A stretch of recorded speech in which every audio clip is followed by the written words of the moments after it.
അലൈക്കും.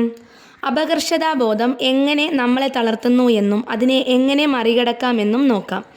അപകർഷതാബോധം ഒരു കെണിയാണ്. അത് നമ്മൾ ആരാണെന്ന് നമ്മളെ തന്നെ സംശയിക്കാൻ പ്രേരിപ്പിക്കുന്നു. കുട്ടിക്കാലത്തെ അനുഭവങ്ങൾ, മറ്റുള്ളവരുടെ വിമർശനങ്ങൾ, സാമൂഹിക സമ്മർദ്ദങ്ങൾ എന്നിവയെല്ലാം അപകർഷതാബോധത്തിന് കാരണമാകാം. ഇത് ആത്മവിശ്വാസം കുറയ്ക്കുന്നു, പുതിയ കാര്യങ്ങൾ ചെയ്യുന്നതിൽ നിന്ന് നമ്മെ പിന്തിരിപ്പിക്കുന്നു, നമ്മുടെ വളർച്ചയെ തടസ്സപ്പെടുത്തുന്നു. എന്നാൽ അപകർഷതാബോധത്തെ മറികടക്കാൻ ചില വഴികളുണ്ട്. 1. സ്വയം അംഗീകരിക്കുക. നമ്മൾ ആരാണെന്നും നമ്മുടെ കഴിവുകൾ എന്തൊക്കെയാണെന്നും തിരിച്ചറിയുക. നമ്മളിൽ തന്നെ വിശ്വാസം വളർത്തുക. ഓരോരുത്തർക്കും അവരവരുടെ ശക്തിയും ദൗർബല്യവും ഉണ്ടായിരിക്കും. ദൗർബല്യങ്ങളെ അംഗീകരിക്കുകയും ശക്തിയിൽ ശ്രദ്ധ കേന്ദ്രീകരിക്കുകയും ചെയ്യുക. 2. പോസിറ്റീവ് ചിന്തകൾ. നെഗറ്റീവ് ചിന്തകളെ മാറ്റി പോസിറ്റീവ് ചിന്തകൾ വളർത്തുക. എനിക്ക് കഴിയില്ല എന്നതിന് പകരം എനിക്ക് ശ്രമിക്കാം എന്ന് ചിന്തിക്കുക. ലക്ഷ്യങ്ങൾ വെക്കുക. ചെറിയ ലക്ഷ്യങ്ങൾ വെച്ച് അവ നേടിയെടുക്കാൻ ശ്രമിക്കുക.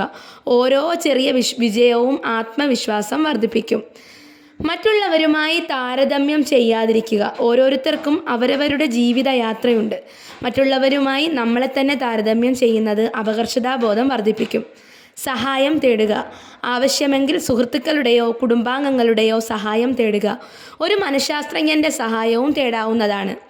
പരാജയങ്ങളെ പാഠങ്ങളാക്കുക. പരാജയങ്ങൾ സ്വാഭാവികമാണ്. പരാജയങ്ങളിൽ നിന്ന് പാഠങ്ങൾ പഠിച്ച് മുന്നോട്ട് പോവുക. സ്വയം സ്നേഹിക്കുക.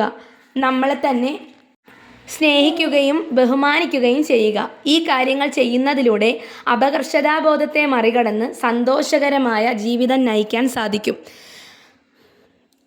നമുക്കൊക്കെ ഇതുപോലെ ഒരുപാട് അനന്തമായ സാധ്യതകളുണ്ട്. നമ്മൾ നമ്മളെ തന്നെ വിശ്വസിക്കുകയും കഠിനാധ്വാനം ചെയ്യുകയും ചെയ്താൽ ഏത് സ്വപ്നവും സാക്ഷാത്കരിക്കാൻ സാധിക്കും.